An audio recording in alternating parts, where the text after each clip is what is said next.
Yo, Memphis Major Network back with another video. And today we're talking about the 2017 Golden State Warriors and also the 2018 Golden State Warriors. This is going to be a topic I'm pretty sure a lot of you all are going to disagree with me.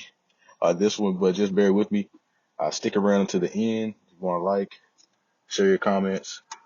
Reach me out on Facebook. You'll see the post. Or you can reach me out on my story or in my email. It'll be in the description. But just to go on, we're going to start off with 2017. And I really want to talk about just the dynasty in itself, how great that they really were, within NBA history. Now, obviously, you can't compare eras. It's really impossible to compare eras because the game was different. There were different rules,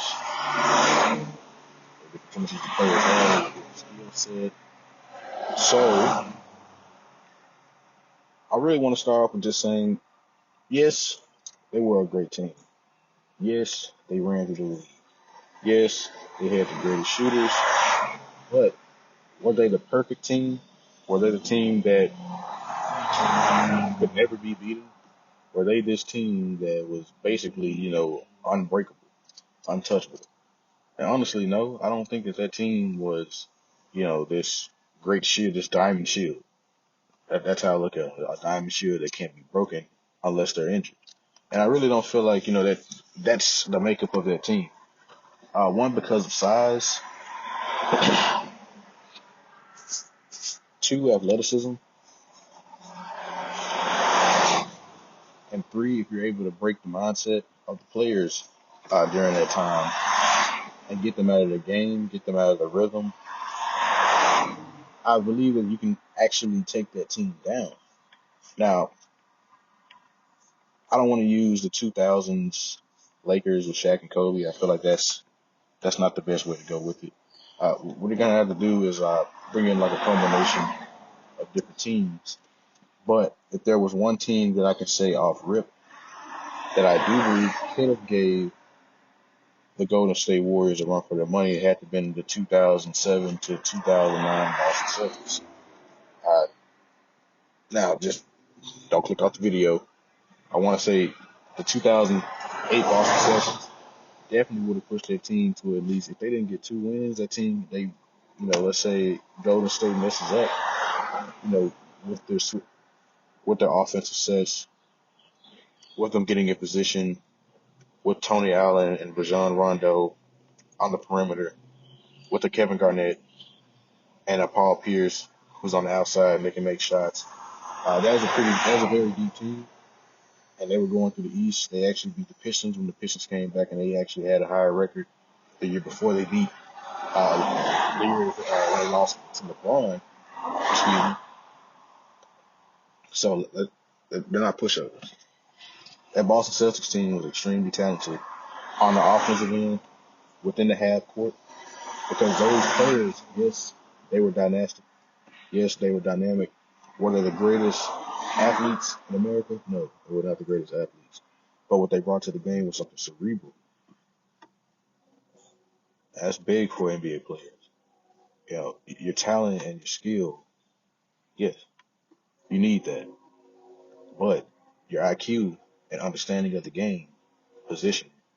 And then on the other end, on defense, positioning again, being in the right spots, anticipation, being in the moment. Those are intangibles that team had that really could have allowed them to two-peat against the Lakers. So, to take down the Golden State Warriors, how would you take down Golden State? To me, I would take down Golden State not only with the San Antonio system, I will also implement the Memphis Grizzlies system and the Boston Celtics system as well. If you take those three and you mesh them together, you have the perfect core to eliminate Golden State and any other super team that really comes before you, because your team is going to be able to mesh. Your team is going to be able to play together and fulfill their own roles. So we got our superstars, we have our role players. That's one thing I have to say about Mr. LeBron James.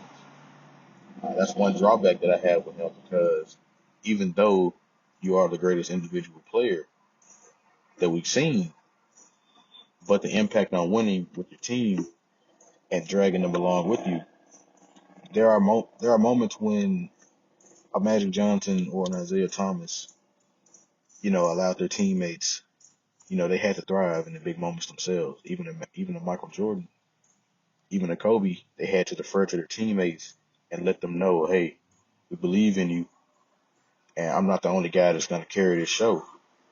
Yes, you're the greatest player on the team, but the teammates at the same time too. We go back to the 2019 season when he got hurt, and Kawhi Leonard was the Finals MVP. The Toronto Raptors winning the NBA championship.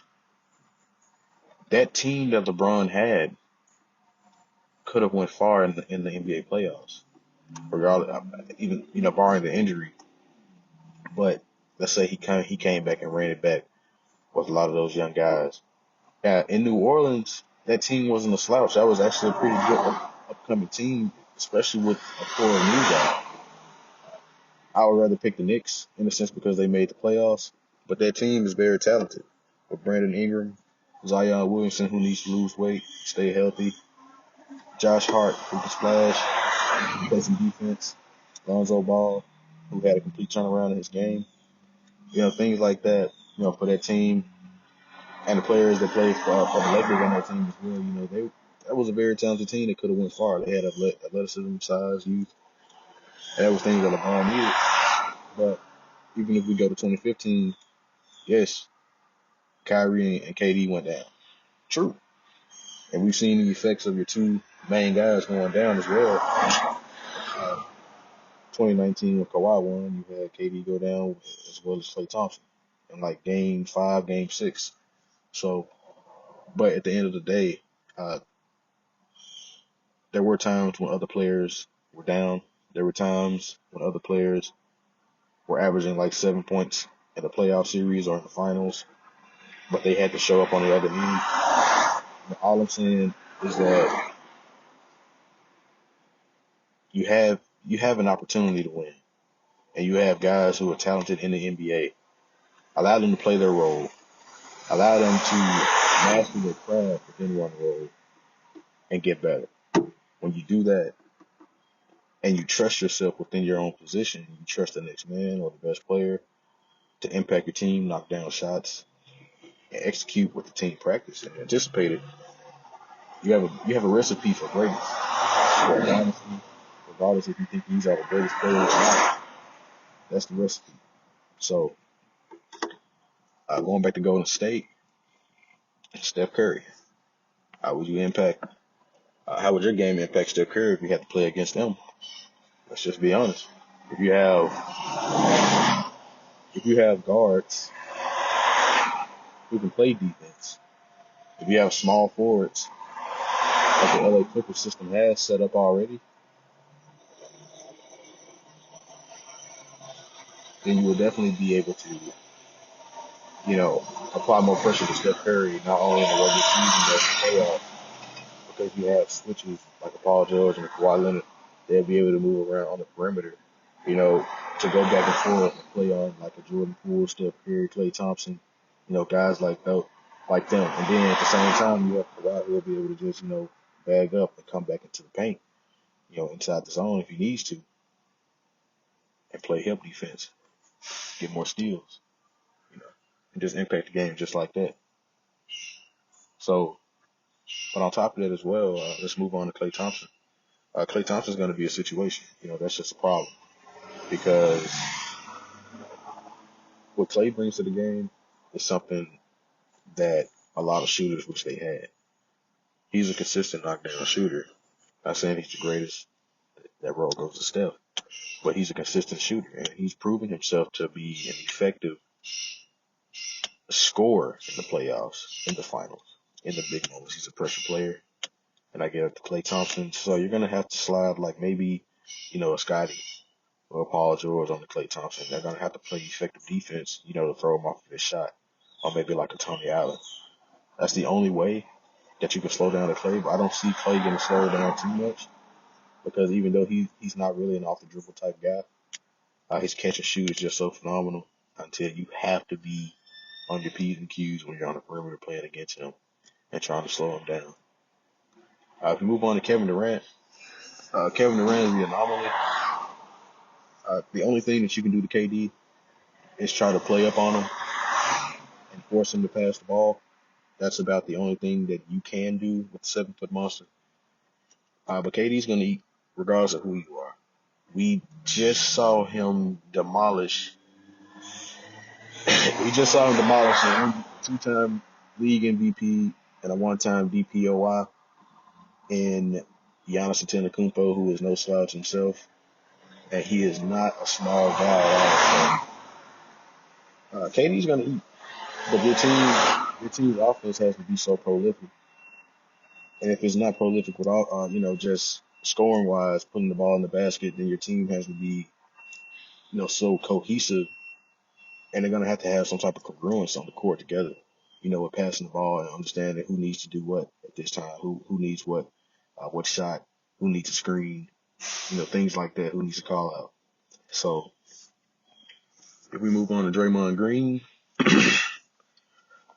Draymond's going to be a factor because he plays hard in pressure moments. He plays hard in the playoffs and against top teams.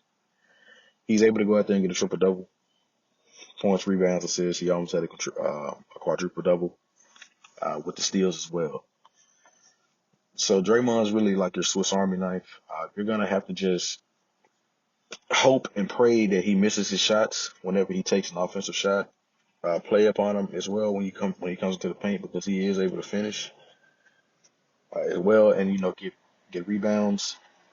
He's going to be a big factor on the other end of the court, with his defense, anchoring down the young fellas and anchoring down everybody else who's behind trying to play post defense. And he does a great job with that. I still to this day don't see him close to being the greatest defender that he sees himself. But hey, props up to him.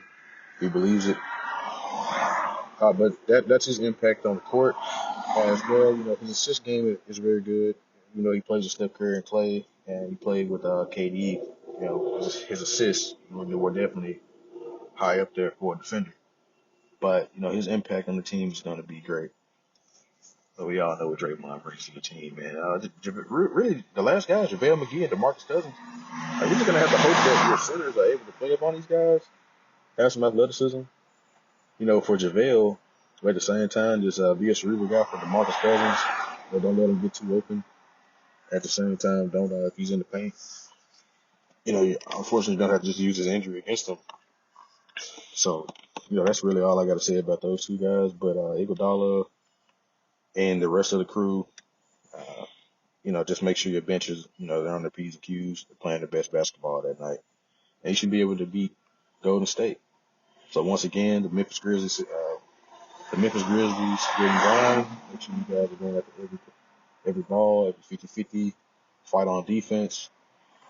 That's number one. The San Antonio offense, with ball movement and getting your shots, that's another one too. But our offense as well, I'm going to have to go with the Boston Celtics because the Boston Celtics as well, they showed that they're just a cerebral team. So I'll have to choose them for IQ. Oh, hey, that's my take on, the greatness, quote unquote, of the 2017-2018 Golden State Warriors and why I think they're not unbeatable and why they couldn't beat. So let me know what you think down in the comments below. Thanks for the video. Thanks for the support. Have a good day.